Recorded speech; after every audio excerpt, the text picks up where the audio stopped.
Subscribe to Color Frames. Team India మాజీ veteran allrounder Yuvraj Singh మరోసారి cricket ప్రపంచంలోకి అడుగుపెట్టబోతున్నాడు. ఆయన కోసం ఐపీఎల్ ఫ్రాంచైజీలు క్యూ కడుతున్నాయి.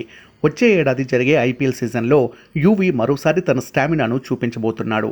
విదేశీ గడ్డపై జరిగిన టీ20 ప్రపంచ కప్కు యువీ ఐసీసీ బ్రాండ్ అంబాసిడర్గా ఉన్న విషయం తెలిసిందే.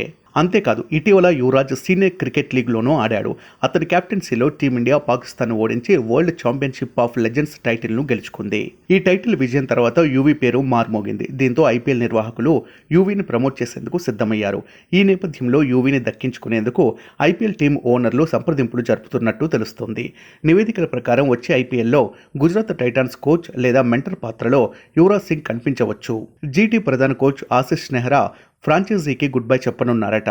దీంతో ఆశిష్ నెహ్రా స్థానంలో యువరాజ్ రావచ్చన్న అభిప్రాయాలు వ్యక్తమవుతున్నాయి. ఆపై జట్టు అతన్ని మెంటర్గా కూడా చేయొచ్చు. యువరాజ్ కొన్ని నెలల క్రితం ఒక ఇంటర్వ్యూలో గుజరాత్ కోచింగ్ స్టాఫ్లో భాగం కావాలని ఉందని చెప్పాడు. ఇప్పుడు నెహ్రా స్థానాన్ని యువరాజ్ భర్తీ చేసే అవకాశం ఉందంటున్నారు క్రికెట్ విశ్లేషకులు.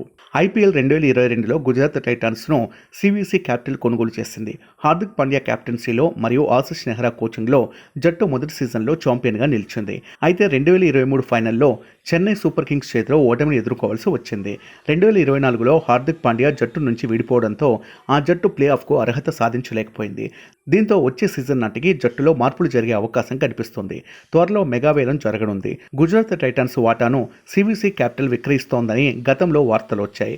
జట్టును కొనుగోలు చేసే రేస్లో అదాని గ్రూప్ ముందంజలో ఉంది. ఈ డీల్ ఫిబ్రవరి 2025 తర్వాత జరగవచ్చు. మొత్తానికి వచ్చే ఐపీఎల్ సీజన్ నాటికి కొత్త గుజరాత్ టీంను చూడబోతున్నాం.